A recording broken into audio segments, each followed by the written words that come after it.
موعدنا الساعة 4 وصارت 8 وبعده ما شرف. ايه بدك خطبة؟ شو عناه؟ روح اركضي على الكورنيش. لمين قال لازم يتعلموا الولاد؟ شو ماشي على البيض؟ اعمل زي غيرك وطنش. تاخد شيك؟ حسنا لله يا محسنين. يا معلم بدك شغل؟ وبعدين يا جماعة الخير، يا جماعة الخير، استراحة نقدية هادفة. خلي الاستراحة إلك واعطيني النقدية.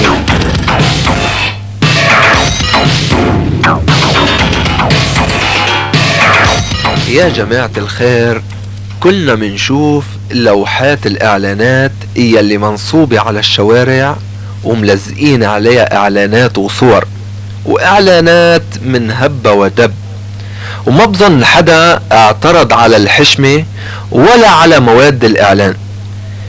ما في قلة أدب أبدا، ولا تجاوز للأخلاق والقيم أبدا.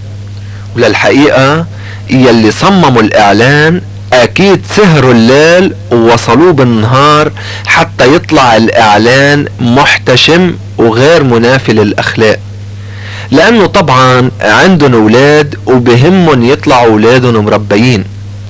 ولاحظوا الصور، خاصة صور النسوان كيف كلها احتشام، حتى قلة أدب بعرض الصورة ما في، وعبارات بذيئة كمان ما في.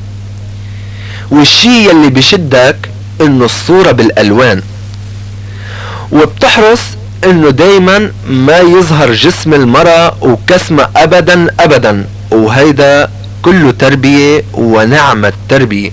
والحلو بهاللوحات انه حتى معجون الحلاقة او حتى الألبسة والأحذية الرجالية صار بسويها نسوان. حتى صارت الناس كل يوم تردد وتقول الله يعيننا ويقدرنا كيف بدنا نربي ولادنا. مش هيك كل واحد منا عم بيقول؟ ولا حتى هيدي ما عاد تتهمنا يا جماعة الخير؟ كنتم مع البرنامج الانتقادي الهادف وبعدين يا جماعة الخير. وبعدين يا جماعة الخير، برنامج من إعداد القسم الفني في إذاعة الإسراء.